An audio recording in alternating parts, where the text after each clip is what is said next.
Kosala Srinivas Yadav chief spokesperson, తర్వాత Vijay Kumar spokesperson of the TPCC, ఇద్దరు కూడా ఇవాళ వీళ్ళిద్దరితో కలిసి నేను జనరల్ అడ్మినిస్ట్రేషన్ డిపార్ట్మెంట్లో ఉన్నటువంటి పబ్లిక్ ఇన్ఫర్మేషన్ ఆఫీసర్, తర్వాత ఐటీ డిపార్ట్మెంట్లో ఉన్నటువంటి పబ్లిక్ ఇన్ఫర్మేషన్ ఆఫీసర్ దగ్గరికి వెళ్ళి రైట్ టు ఇన్ఫర్మేషన్ యాక్ట్ కింద ఏ కారణాల చేత goir.telangana.gov.in ఈ పోర్టల్ ఏ కారణాల చేత మీరు బ్లాక్ చేసినారు అని చెప్పని ఆర్టీఐ చట్టం కింద వివరాలు ఇవ్వవలసిందిగా మేము కోరడానికి ఇక్కడికి వచ్చాము. వాళ్లకు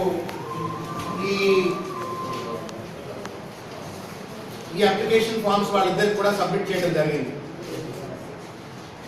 ఇవాళ 18వ తారీఖు నాడు ఆనరబుల్ చీఫ్ మినిస్టర్ ముఖ్యమంత్రి గారికి కూడా రైట్ టు ఇన్ఫర్మేషన్ యాక్ట్ ను తుంగలో తొక్కుతూ దుర్మార్గమైనటువంటి ఒక పద్ధతిలో, పారదర్శకత లేకుండా ప్రభుత్వాన్ని నడిపే పద్ధతిలో ఈ ప్రభుత్వం ఈ వెబ్సైట్ ను ఆపడం అంటే రాజ్యాంగాన్ని, ప్రజాస్వామ్యాన్ని, రైట్ టు ఇన్ఫర్మేషన్ యాక్ట్ ను తుంగలో తొక్కినట్టే అని చెప్పని ముఖ్యమంత్రి గారికి ఒక లేఖ రాస్తూ వారికి విజ్ఞప్తి కూడా చేయడం జరిగింది. ప్రజాస్వామ్యం మీద గౌరవం ఉంటే, రాజ్యాంగం మీద గౌరవం ఉంటే, ప్రజలకు పారదర్శకతతో ఒక అవినీతి రహిత ప్రభుత్వాన్ని అందించాలంటే ఇమీడియట్ గా ఈ జీవోను, ఈ యొక్క వెబ్సైట్ ను రెస్టోర్ చేయాలని చెప్పని మేము విజ్ఞప్తి చేయడం జరిగింది. కానీ అత్యంత దుర్మార్గమైనటువంటి రీతిలో ఈ ప్రభుత్వం వ్యవహరించి ఇప్పటి వరకు కూడా సమాచారం అందజేయనటువంటి ఒక పక్షంలో తప్పనిసరి అయిన పరిస్థితుల్లో ఇవాళ మళ్ళా మేము పబ్లిక్ ఇన్ఫర్మేషన్ ఆఫీసర్ దగ్గరికి వచ్చి ఈ యొక్క చట్టం కింద మేము అప్లికేషన్స్ కూడా ఈరోజు ఫైల్ చేయడం జరిగింది. వాస్తవానికి ఏంటంటే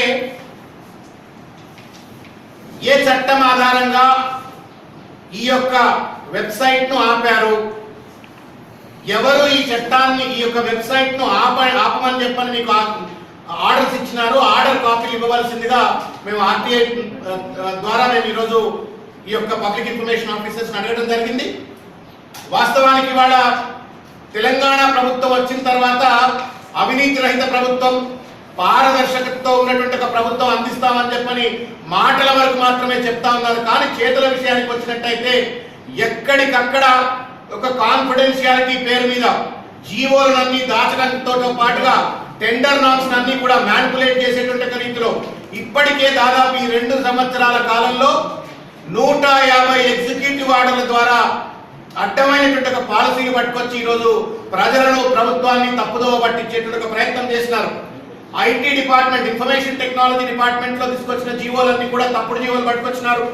ఇరిగేషన్ డిపార్ట్మెంట్ కి సంబంధించినటువంటి ఒక శాఖలో కూడా అనేక రకాలైనటువంటి ఒక పారదర్శకత లేనటువంటి ఒక జీవోలు పట్టుకొచ్చినారు. తర్వాత తెలంగాణ ఇండస్ట్రియల్ పాలసీలో కూడా కొన్ని కీలకమైనటువంటి అమెండ్మెంట్లు చేసి అది కేవలం కొంతమంది గుత్తేదారులకు, పెట్టుబడిదారులకు లాభం కలిగేటువంటి రీతిలో వ్యవహరించినారు. శాండ్ అండ్ మైనింగ్ పాలసీకి సంబంధించిన దాంట్లో కూడా ఈ రకంగా చేసినారు. ల్యాండ్ ఎక్విజిషన్ యాక్ట్ కి సంబంధించిన దాంట్లో కూడా అడ్డమైన పాలసీలు చేసినారు. ఇప్పుడు ఇంకా ముఖ్యమైనటువంటిది ఏంటంటే హౌసింగ్ కార్పొరేషన్ పూర్తిగా రద్దు చేసి ఆ హౌసింగ్ కార్పొరేషన్ చేసేటువంటి ఒక పనులని కూడా తుమ్మల నాగేశ్వరరావుకు కట్టబెట్టి, ఆర్ఎండ్బి డిపార్ట్మెంట్ కు కట్టబెట్టేటువంటి ఒక ప్రయత్నం కూడా ఈరోజు జరుగుతూ ఉంది.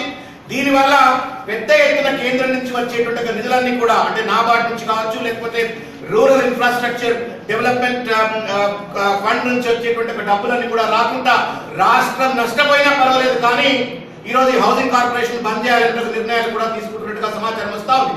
దీంతో పాటుగా మీ అందరికీ కూడా తెలిసిందే, వాటర్ గ్రిడ్ లో కనీసం కాంప్రహెన్సివ్ ప్రాజెక్ట్ డిజైన్ డాక్యుమెంట్ లేకుండా ఏ రకంగా వాటర్ గ్రిడ్ టెండర్లు పిలిచినారు, టెండరింగ్ నామ్స్ ఒక కంపెనీకి లాభం చేకూర్చే విధంగా ఏ రకంగా చేసినారు అనేటువంటి విషయం కూడా తెలుసు. మధ్య కాలంలోనే పాలమూరు ఎత్తిపోతలకు సంబంధించి ఇష్టారాజ్యంగా ఒక కంపెనీకి లాభం వచ్చేటువంటి విధంగా ఎట్లా వ్యవహరించినట్టు తెలుసు. అంటే వీళ్ళు చేస్తున్నటువంటి ఒక తప్పులన్నీ కూడా ప్రజలకు తెలవకుండా ఉండడం కోసం మాత్రమే, ఎక్కడ మీడియా మిత్రులు గద్దర్లకు ఎంబడబడతారు అని మాత్రమే, ఎక్కడ ప్రతిపక్షాలు జీవోలన్నీ తెలుసుకొని ఇట్లా అడ్డమైన జీవోలు ఎందుకు తీస్తారు అని చెప్పని ముఖ్యమంత్రి గారిని, ప్రభుత్వాన్ని నిలదీస్తారు అని చెప్పని భయంతో ఈ వెబ్సైట్ ను బ్లాక్ చేసినట్టుగా మేము భావిస్తా ఉన్నాం. ఇవాళ కాంగ్రెస్ పార్టీ హయంలో అత్యంత కీలకమైనటువంటి పరిపాలనా సంస్కరణలో భాగంగా ఆ రోజు మన్మోహన్ సింగ్ గారు ప్రధానమంత్రిగా ఉన్నప్పుడు రాహుల్ గాంధీ గారు మన్మోహన్ సింగ్ గారు కలిసి రైట్ టు ఇన్ఫర్మేషన్ యాక్ట్ ను ఆ రోజు పట్టుకురావడం జరిగింది. అత్యంత కష్టపడి తీసుకొచ్చినటువంటి యాక్ట్, పరిపాలన సంస్కరణలో అత్యంత కీలకమైనటువంటిది, ప్రజలకు అత్యంత క్లోజ్ గా ఈ యొక్క అడ్మినిస్ట్రేషన్ ఉండేటువంటి విధంగా అద్భుతమైనటువంటి పరిపాలన సంస్కరణ పట్టుకొస్తే దాన్ని గౌరవించాల్సింది పోయి దాన్ని మరింత బలోపేతం చేయాల్సింది పోయి ఈ రోజు ఈ ప్రభుత్వం దాన్ని తుంగలో దొక్కేటువంటి ప్రయత్నం చేస్తా ఉంది.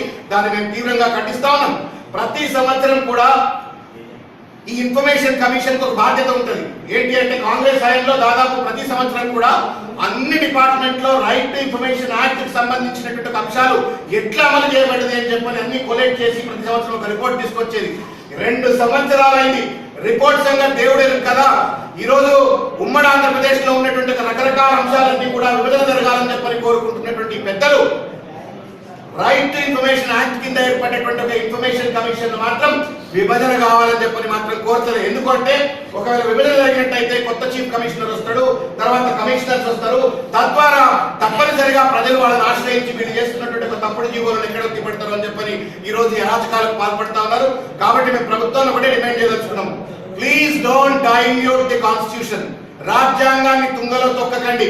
మనం ఇవాళ ఉంటాం, రేపు పోతాం, రేపు ఇంకొక పార్టీ అధికారంలోకి రావచ్చు, మళ్ళా రేపు ఇంకొక పార్టీ అధికారం రావచ్చు.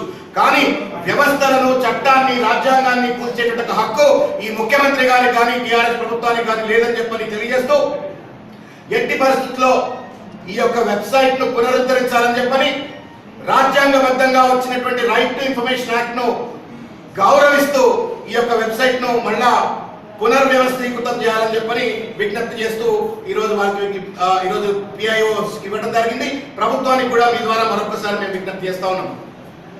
రెండో అంశం ఏంటంటే బహుశా మీకు ఆ జీవో కాపీస్ వచ్చి ఉంటుంది. ఇవాళ 51 జీవో. ఈ జీవో కనుక ఒకసారి చూసినట్టయితే స్పష్టంగా మీకు అర్థమయ్యేది ఏంటంటే సరే చివరికి తమ తప్పును తెలుసుకోనైనా సరే చివరికి పట్టుకొచ్చినట్టుగా జీవో ఇది. నోటా అనేటువంటిది ఒక రాజ్యాంగబద్ధమైన హక్కు. అనేక రకాలైనటువంటి ప్రజా ఉద్యమాల ద్వారా పారదర్శకత ఉన్నటువంటి ఎన్నికలు జరపాలా అని చెప్పని రైట్ టు ఓట్ ఎట్లయితే ఫండమెంటల్ రైటో right to not to vote also అయితే ఫండమెంటల్ రైట్, దాన్ని గౌరవిస్తూ సుప్రీంకోర్టు ఇచ్చినటువంటి తీర్పులకు ఆధారంగా conduct of election rules of 1961 amend చేస్తూ నోటాలు అమలు చేయాలని చెప్పని కేంద్ర ప్రభుత్వం నిర్ణయం తీసుకుంటే అన్ని రాష్ట్రాలు కూడా ఇవాళ కర్ణాటకలో గ్రామ పంచాయతీ ఎన్నికలు, జెడ్పీటీసీ ఎన్నికలు జరుగుతూ ఉన్నాయి. అన్ని ప్రాంతాల్లో జరుగుతున్నటువంటి ఎన్నికలలో కూడా నోటా పెట్టే పరిస్థితి వస్తే మన రాష్ట్రంలో మాత్రం నోటా మీద గౌరవం లేకుండా పోయింది. మీరే చూస్తున్నారు, మన జరిగినటువంటి జిహెచ్ఎంసీ ఎన్నికల్లో నోటా ఆప్షన్ లేదు. నోటా ఆప్షన్ లేదు అంటే మీరు ఒక క్రమమైన పద్ధతిలో, పారదర్శకమైన పద్ధతిలో చట్టానికి, రాజ్యాంగానికి లోబడి ఎన్నికలు జరిపినట్టు కాదు. దాన్ని దృష్టిలో పెట్టుకొని మేము ఏం చేసామంటే సరే జరిగిన తప్పులు మేము తప్పనిసరిగా హైకోర్టుకి వెళ్తాం, సుప్రీంకోర్టుకి వెళ్తాం, తప్పనిసరిగా వీళ్ళని నిలదీస్తాం. కానీ రానున్నటువంటి ఎన్నికల్లో సరే న్యాయం జరగాలని చెప్పని మేము అటు ముఖ్యమంత్రి గారికి, తర్వాత రాష్ట్ర ఎన్నికల సంఘానికి మేము విజ్ఞప్తి చేస్తే మేము విజ్ఞప్తి చేసింది 10వ తారీఖు నాడు, 11వ తారీఖు నాడు, 13వ తారీఖు నాడు ఫిబ్రవరి, ఈ నెల 10, 11, 13 ఈ 3 రోజులు కంటిన్యూస్ గా మేము విజ్ఞప్తి చేయడం జరిగింది. మీరు నోటా ఎందుకు పెట్టలేదు? తర్వాత వచ్చే ఎన్నికల్లోనైనా తప్పనిసరిగా నోటా తర్వాత ప్రింటర్స్ వాడాలని చెప్పారంటే వాళ్ళు ఇవాళ కొత్త జీవో ఒకటి పట్టుకొచ్చినారు, రాత్రి జీవో పట్టుకొచ్చినారు. వాస్తవానికి మేము మండే నాడు దీని మీద హైకోర్టులో పిటిషన్ కూడా వేయడానికి సిద్ధమైన, పిటిషన్ వేయడానికి సిద్ధమైన, ఎట్టి పరిస్థితుల్లో పెట్టాలని చెప్పారు. అది తెలిసి భయపడి కాంగ్రెస్ పార్టీ ఎక్కడ కోర్టులో కొట్లాడి కోర్టు ద్వారా మొట్టికాయలు వేయించి ఈ యొక్క జీవోను ఈ యొక్క నోటాను పెట్టించేటువంటి ఒక ఒత్తిడి పట్టుకొస్తున్న భయంతో రాత్రి జీవో పట్టుకొచ్చినారు. సరే ఏదైనప్పుడు జీవో పట్టుకొచ్చిండ్రు. ఇంట్లో ఒక కుట్రను మీరు మీడియా మిత్రులు దయచేసి అర్థం చేసుకోవాలని కోరుతా ఉన్నాను. ఇక్కడ 1, 2, 3, 4, 5 రిఫరెన్స్ ఉన్నాయి. ఇక్కడ ఈ 5 రిఫరెన్స్ లో 4th and 5th రిఫరెన్స్ దయచేసి కేర్ఫుల్ గా చూడాలని చెప్పి నేను కోరుతా ఉన్నాను. From the secretary Telangana state election commission, letter number 30 TSEC-L/2016 date 12/1/2016. మళ్ళీ 5వ రిఫరెన్స్ ఏంటంటే commissioner and director of municipal administration, letter number dated 11/2 అంటే ఫిబ్రవరిలో. జనవరిలోనేమో రాష్ట్ర ఎన్నికల సంఘం లెటర్ రాస్తుంది. మనకు మన GHMC commissioner who supposed to be the chief returning officer of this entire election process writes a letter on ఫిబ్రవరి 2వ తారీఖు నాడు లెటర్ రాసినాడు. ఎప్పుడు వచ్చింది మనకు నోటిఫికేషన్, GHMC నోటిఫికేషన్ 12 జనవరి తారీఖు నాడు ఎలక్షన్ నోటిఫికేషన్ వచ్చింది. అంటే గుడ్డి గుర్రం పండు అవుతున్నాడు ఆ స్టేట్ ఎలక్షన్ కమిషనర్ అప్పటిదాకా నోటా గురించి మాట్లాడకపోవడానికి. అంటే జిహెచ్ఎంసీ ఎలక్షన్స్ లో నోటా అవసరం లేదని చెప్పని స్పష్టంగా దీంట్లో చెప్తా ఉంది కదా. ప్రభుత్వం ఇచ్చినటువంటి ఈ యొక్క జీవోలో మెన్షన్ చేయబడినటువంటి రిఫరెన్స్ లో స్పష్టమయ్యేది ఏంటంటే కుట్రపూరితంగా నోటా ఉండకుండా ప్రయత్నం చేసినారు. అందుచేతనే నోటిఫికేషన్ విడుదల చేసే రోజు నాడే స్టేట్ ఎలక్షన్ కమిషనర్ ముఖ్యమంత్రికి లేఖ రాసినారు. ఈ లేఖ వాస్తవానికి బాధ్యత ఉన్నటువంటి ఒక వ్యక్తి అయితే రాష్ట్ర ఎన్నికల సంఘానికి ఏమాత్రమైనా చట్టం మీద రాజ్యాంగం మీద గౌరవం ఉన్నట్టయితే ఈ యొక్క లెటర్ ముఖ్యమంత్రికి రావాల్సింది, ప్రభుత్వం రావాల్సింది ఎప్పుడు అంటే 2 నెలలు 3 నెలలు లేకపోతే రాష్ట్రం ఏర్పడ్డట్టు ఇమీడియట్ గా జరగాల్సింది. ఎందుకు మీరు 12వ తారీఖు నాడు ఇచ్చినారు అంటే అప్పటికి జిహెచ్ఎంసీ ఎన్నికల నోటిఫికేషన్ వస్తుంది కాబట్టి నోటిఫికేషన్ వచ్చిన తర్వాత you cannot do any amendment అని చెప్పి కుట్రపూరితంగా ఆ రోజు ఈ నిర్ణయం తీసుకున్నారు. కాబట్టి ఈ యొక్క జీవో ఒక పక్కన మంచిదైనప్పటికీ కూడా ప్రభుత్వం చేసినటువంటి ఒక నీచమైన చర్య, రాష్ట్ర ఎన్నికల సంఘం చేసిన నీచమైన చర్య కూడా ఈ జీవోల ద్వారా స్పష్టంగా కనబడతా ఉంది. కాబట్టి నేను మీడియా మిత్రులకు ఒకటి విజ్ఞప్తి చేస్తాను, please expose the scandal. One of the biggest scams that administrative scandals that they have committed.